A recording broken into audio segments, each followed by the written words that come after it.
द्वारा श्रीमती सन्नो आपको आवास की चाबी प्रदान की जाती है। एक बार जोरदार तालियां सभी लाभार्थियों के लिए। आयुष्मान कार्ड योजना के तहत जनाब सिराजुद्दीन आपको आयुष्मान कार्ड प्रदान किया जाता है। एक बार जोरदार तालियां सभी लाभार्थियों के लिए। श्री सुनहरी लाल जी आपको भी आयुष्मान कार्ड प्रदान किया जाता है। इसी क्रम में श्री धर्मेंद्र जी आयुष्मान भारत योजना के तहत आयुष्मान कार्ड प्रदान किया जाता है। इसके पश्चात मुख्यमंत्री बाल सेवा योजना सिमरन कोविड-19 के और इसके पश्चात सब मिशन ऑन एग्रीकल्चर मैकेनाइजेशन योजना के अंतर्गत श्री नत्थू सिंह जी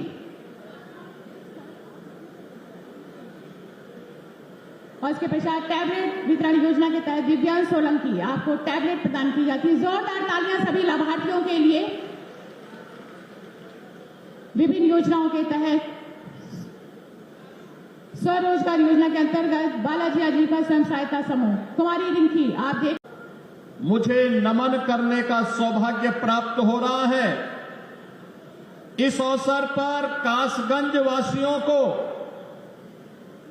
724 करोड़ रुपए की परियोजनाओं की सौगात भी मिल रही है। इसके लिए कासगंज के जनप्रतिनिधियों को हृदय से धन्यवाद देते हुए यहां की जनता जनार्दन का मैं अभिनंदन करता हूं, उनका स्वागत करता हूं। बहनों और भाइयों, मैं बधाई देता हूं कासगंज वासियों को कि आज इतनी परियोजनाएं आपको प्राप्त हो रही हैं। कासगंज, याद करिए, जब सृष्टि के निर्माण की प्रक्रिया आगे चल रही थी, भगवान श्री विष्णु का तृतीय अवतार 12 भगवान के रूप में इसी धरती पर, सोरों की धरती पर, इस धरा के कल्याण के लिए अवतरित होते हैं। सोरों की इस पावन धरा को, जो कासगंज जनपद की पावन धरा है, इसको नमन करता हूं। और ये हमारा सौभाग्य है का कार्य आंतरिक सुरक्षा में कानून का राज स्थापित करने में पुलिस की हुई होती है। याद करिए 2017 के पहले का उत्तर प्रदेश कोई सुरक्षित नहीं था। सायंकाल होते होते सड़कों पर कर्फ्यू जैसा दृश्य दिखाई देता था। उपद्रवी और उत्पाती सड़कों पर आकर तांडव करते थे। न बेटी सुरक्षित थी, न व्यापारी सुरक्षित था।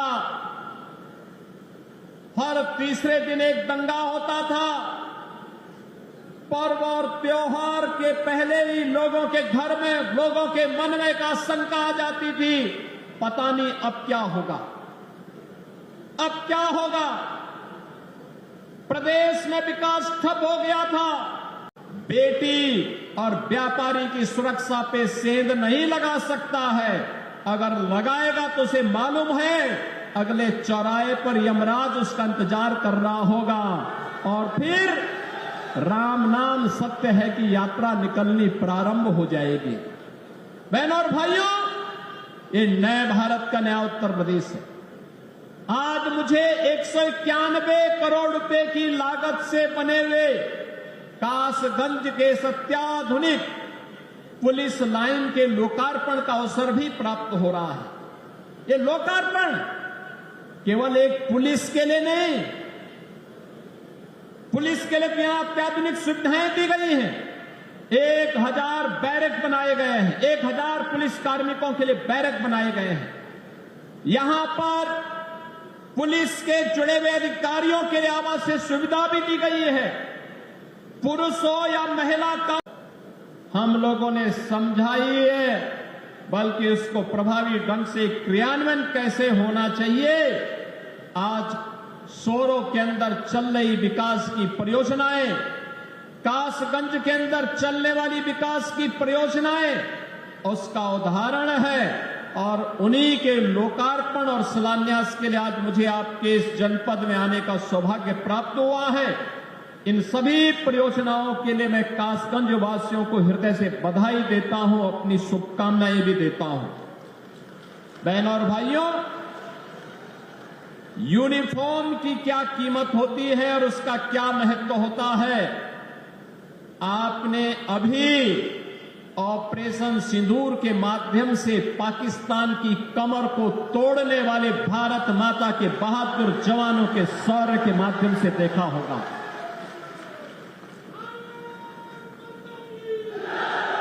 आपने देखा होगा कैसे प्रधानमंत्री मोदी जी के मार्गदर्शन में भारत के बहादुर जवानों ने पाकिस्तान को चारों खाने चित्त करते हुए उसको उसकी ही औकात में लाने का काम किया है।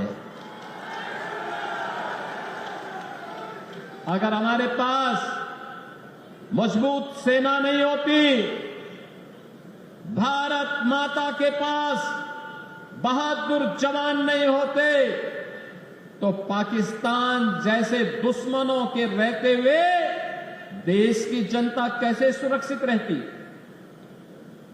कैसे सुरक्षित रहती। अब तो भारत ने बता दिया है कि अगर हमारे एक नागरिक को भी छेड़ोगे तो अपने अस्तित्व के लिए जूझोगे, अपने अस्तित्व के लिए जूझोगे। और आज पाकिस्तान दुनिया के अंदर गुहार लगा रहा है कि जान बकस दो एक बार।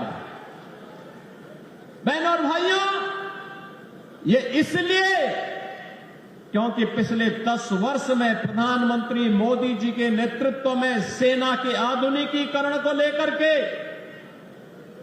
सेना के सुदृढ़ीकरण को लेकर के लगातार कार्य हुए हैं।